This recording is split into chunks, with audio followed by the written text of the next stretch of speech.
En este vídeo aprenderás a utilizar el editor de materiales de 3D Studio Max. El editor de materiales es una potente herramienta dentro de 3D Studio Max que te permitirá crear materiales en tu escena. Estos materiales serán los encargados de decirle al motor de render cómo tienen que reaccionar los modelos que has creado, la geometría, en función de la iluminación. Para abrir el editor de materiales puedes ir al menú Rendering, bajar hasta Material Editor, aquí abajo, y seleccionar cualquiera de estas dos opciones, Compact Material Editor o Slate Material Editor. No se trata de dos editores de materiales, en realidad es un solo editor. Lo único que cambia es el aspecto, la interface. Compact Material Editor es la interface original del editor de materiales, mientras que Slate Material Editor es una interface mucho más actual y productiva. Otra forma de acceder al editor de materiales es a través de este botón de la Main Toolbar. Si lo mantienes pulsado aparecerán las dos opciones, Compact y Slate. También puedes acceder mediante un atajo de teclado, pulsando la tecla M. Una vez dentro del editor de materiales, siempre puedes cambiar entre Slate y Compact desde el menú Modes, en la barra de menú. Pero una vez aprendas a utilizar el modo Slate, serán muy pocas las situaciones en las que necesites trabajar en Compact. Por lo tanto, lo que voy a hacer es enseñarte a trabajar en el modo Slate y darte las claves para poder cambiar a Compact si fuese necesario. El Slate Material Editor se compone de varias áreas. Arriba tienes la barra de menú y la barra de herramientas. A la izquierda, el Material Map Browser, donde puedes encontrar materiales, mapas y controladores. En el centro, tienes una zona llamada Active View, que será el área donde vas a diseñar los materiales. En este área puedes crear varias pestañas para tener organizados tus materiales. Haz clic con el botón derecho en View 1. Puedes renombrar la pestaña, borrarla y crear una nueva. Ok, en la parte de la izquierda arriba tienes un navegador y debajo una ventana de parámetros, donde encontrarás los diferentes parámetros de los materiales y mapas seleccionados. Y aquí abajo tienes herramientas para navegar dentro del Active View. Como ves, son iguales a las herramientas de navegación de la escena. De hecho, puedes navegar con los mismos atajos de teclado. Todo esto es customizable y lo puedes adaptar a tu flujo de trabajo. Por ejemplo, puedes hacer desaparecer el navegador, el editor de parámetros y también el Material Map Browser. Y hacer que vuelvan a aparecer cuando los necesites desde el menú Tools. Si te fijas en el menú, verás que también puedes hacer esto a través de atajos de teclado. Puedes cambiarlos de sitio arrastrándolos hasta una de estas flechas que te indican dónde los puedes recolocar o dejarlos como ventanas flotantes. Dentro del Material Map Browser también puedes hacer cambios en la posición de los diferentes rollouts. Por ejemplo, puedes mover Sample Slots hasta aquí arriba si quieres tener un Slate Material Editor más parecido al Compact Editor. También puedes ajustar el tamaño sencillamente haciendo clic y arrastrando. Este rollout Sample Slots es lo mismo que aparece aquí en el Compact Material Editor. Para empezar a diseñar un material, primero tienes que decidir qué material es el que vas a necesitar. Esto dependerá de varios factores. Primero, del motor de render que vayas a utilizar. Si vas a trabajar con el motor de render Scanline, tendrás que seleccionar un material del rollout estándar. Dentro de este rollout tienes varias opciones dependiendo del tipo de trabajo que vayas a realizar. Aunque Scanline es el motor de render que viene activado por defecto, 3D Studio Max dispone de otros motores de render, como ya veremos en profundidad más adelante en el curso. Scanline es el motor de render original de 3D Studio Max, y aunque te puede ser útil en algunas ocasiones, no es un motor de render avanzado. Te recomiendo que cambies al motor de render Mental Ray. Para hacerlo tienes que hacer clic en Rendering, Render Setup. En esta ventana tienes los parámetros de render que ya veremos más adelante en el curso. Si te fijas aquí arriba, donde pone Renderer, puedes ver que Scanline Renderer es el seleccionado. Para cambiarlo, haz clic y selecciona NVIDIA Mental Ray. Nada más hacerlo, puedes observar cómo en el editor de materiales se producen algunos cambios. Voy a maximizarlo para que puedas verlo bien. Si te fijas aquí en el Material Map Browser, podrás ver que han aparecido nuevos rollouts con la etiqueta Mental Ray. Uno dentro de materiales y otro dentro de mapas. Voy a hacer un poco más pequeño este rollout así. Con esto será suficiente. Además de estos dos rollouts Mental Ray, si bajas más abajo, podrás ver que ha aparecido otro rollout etiquetado Autodesk Material Library. Aquí podrás encontrar los materiales más utilizados en infoarquitectura. Pero el material que más vamos a utilizar durante este curso se llama Arc and Design y está dentro del rollout Materiales Mental Ray. Pero no te dejes confundir por el nombre. Arc and Design es un material muy avanzado, físicamente correcto, con el que podrás crear todo tipo de materiales. Esto no significa que no puedas seguir utilizando los materiales y mapas estándar. La mayoría funcionan tanto en Scanline como en Mental Ray, pero no son tan avanzados ni tan versátiles como Arc and Design. Mi recomendación es que utilices Mental Ray como motor de render por defecto. Para ello puedes ir a la parte de abajo de la ventana Render Setup y hacer clic en Save as Defaults. con Mental Ray seleccionado como motor de render. O puedes hacer otra cosa, que es lo que te recomiendo que hagas si vas a trabajar con Mental Ray como motor de render. Ve al menú Customize y haz clic en Custom UI and Defaults Switcher. En el grupo de opciones de la izquierda, haz clic en Max Mental Ray. Al hacerlo, puedes ver aquí abajo en Overview los cambios que se van a realizar para facilitar el flujo de trabajo con Mental Ray. Esto no significa ninguna pérdida de funcionalidades, simplemente se optimiza el flujo de trabajo con Mental Ray. Haz clic en Set. Aparece esta ventanita que te indica que tendrás que reiniciar para que los cambios tengan efecto. Cuidado, porque al hacer esto perderás los cambios que hayas realizado en la interface y los atajos de teclado personalizados. Así que sálvalos antes y vuelve a cargarlos después de hacer el cambio. Recuerda que en la primera unidad didáctica del curso vimos cómo se guardaban todos estos cambios. Ahora salte 3D Studio Max y vuelve a entrar para que los cambios surtan efecto. A continuación ve al menú Customize y haz clic en Customize User Interface. Haz clic en Load y selecciona el archivo donde tienes guardados los atajos de teclado. Si has hecho algún otro cambio en la interface, puedes cargarlo antes de continuar. Ok, seguimos. Vuelve a abrir el editor de materiales. Aquí hay un pequeño cambio de interface que he hecho antes y que no he guardado. Tengo que volver a colocar este rollout, Sample Slots, arriba del todo. Aquí. Ok. El editor de materiales de 3D Studio Max se basa en una estructura de nodos conectados entre sí. Supongamos que quieres crear un material utilizando Arcan Design. Ve al Material Map Browser y arrastra el material Arcan Design al Active View. Otra forma de hacer esto es hacer clic con el botón derecho en una zona vacía del Active View e ir a Materials, Mental Ray, Arcan Design. Para ver los parámetros de un material tienes que hacer doble clic sobre el nodo. Los parámetros aparecen en el editor de parámetros y en el Active View aparece una línea discontinua alrededor del nodo.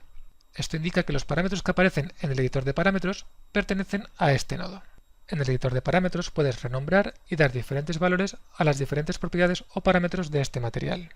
En función de los valores que asignes a estas propiedades, el material reaccionará de una forma u otra cuando la luz incida sobre él. Como ves, las propiedades son las mismas propiedades que tienen los materiales en el mundo real: diffuse, reflection, refraction, etc. Haz doble clic sobre la bolita del material. Aquí puedes ver una previsualización de cómo va a quedar el material. Puedes hacerlo más grande arrastrando desde esta esquina. Ahora haz clic en este botón Show Background in Preview para activar el background de esta previsualización. Así el material tiene algo para reflejar, que es este fondo de cuadrados de colores. ¿Ves cómo se refleja el fondo de cuadrados en la bola? Ok. Las propiedades o parámetros de un material pueden controlarse mediante números, colores o mapas. Por ejemplo, para hacer un material de color rojo puedes hacer clic en Color dentro de Diffuse y seleccionar el color rojo. Si no quieres que este material refleje, vas al parámetro Reflectivity y lo pones a 0. Esto hace que estas propiedades sean uniformes en todo el material. Pero ¿qué pasa cuando quieres que estas propiedades varíen de una zona a otra de un mismo material? Para esto tienes los mapas. Con los mapas puedes introducir información variable dentro de cada una de las propiedades que tienen este botoncito al lado. Por ejemplo, si en lugar de un objeto de color rojo quieres un objeto que muestre dos colores como en un tablero de ajedrez, coges el mapa Checker, lo arrastras al Active View y lo conectas a Diffuse Color Map en este círculo de la izquierda. Cada nodo dispone de conectores de entrada en la parte izquierda y conectores de salida en la parte derecha. La forma de conectarlos es hacer clic en un conector y arrastrar hasta otro. Otra forma de hacer una conexión sería arrastrar desde el conector de salida hasta el botón correspondiente en el editor de parámetros. Selecciona instancia en el cuadro de diálogo que aparece para no duplicar el nodo. Otra opción es arrastrar desde un conector hasta un área vacía del Active View. Aparecerá un menú en el que podrás seleccionar mapa o material según el caso. Otra opción más de hacer esto mismo sería hacer clic en el botoncito que aparece al lado del parámetro en el editor de parámetros y seleccionar el mapa de la lista que aparece. El resultado es el mismo. El color rojo desaparece del material, aunque lo sigas viendo aquí en el editor de parámetros, y en su lugar aparece este ajedrezado. Este mapa Checker tiene sus propios parámetros, que puedes ver haciendo doble clic en el nodo. Por ejemplo, puedes cambiar los colores. En lugar de blanco y negro puedes poner verde y azul. Algunos de los parámetros de este mapa también los puedes controlar con otros mapas. Por ejemplo, en lugar del color verde puedes poner un mapa como celular. Este otro mapa tiene también sus propios parámetros que puedes ver haciendo doble clic en el nodo. Otra cosa que puedes hacer es utilizar como mapa un bitmap, una imagen. Vamos a hacerlo en el color 2 del checker. Haz clic y arrastra desde el conector correspondiente al color 2 del mapa checker hasta un espacio vacío. En el menú emergente selecciona el mapa bitmap.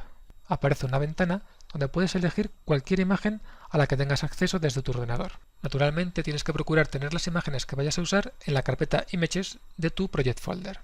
Selecciona por ejemplo este Check Grid que utilizamos para las UVs. Esto va generando una estructura de árbol que se puede complicar hasta el infinito, aunque te recomiendo que procures no complicarla más de lo necesario, porque todos estos mapas tienen que ser procesados y van sumando tiempo de render. Para optimizar el flujo de trabajo y no tener nodos duplicados, puedes conectar un mismo nodo a varios parámetros. Por ejemplo, este celular lo puedes conectar al canal BAM-Map para obtener este aspecto de relieve. Procura no tener nodos duplicados. Ten en cuenta que cada nodo duplicado significa que 3D Studio Max tiene que calcular ese nodo 2 veces.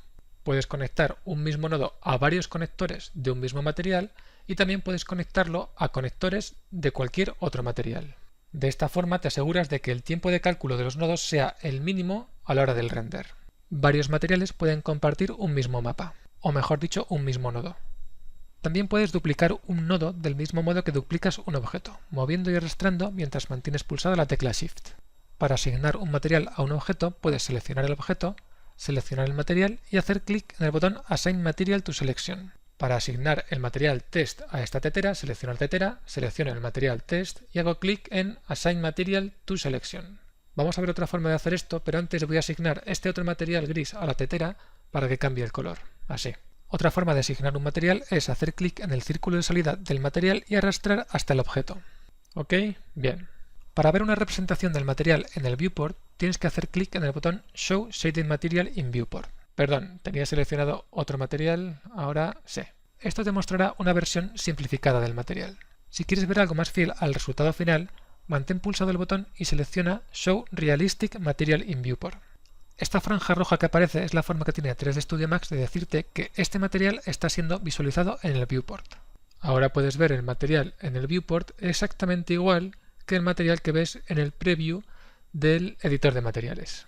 Cuando en las esquinas del preview del material haya unos triangulitos, como estos que ves aquí, significa que este material está asignado a algún objeto de la escena. Si no aparecen triangulitos, significa que el material no está asignado. Si los triangulitos son de color gris, como los que ves ahora, significa que el material está asignado a un objeto que no está seleccionado en este momento. Cuando el objeto al que está asignado este material está seleccionado, los triángulos serán de color blanco, como los ves ahora. Los materiales que están asignados a objetos aparecen en el rollout Assign Materials aunque los elimines del Active View.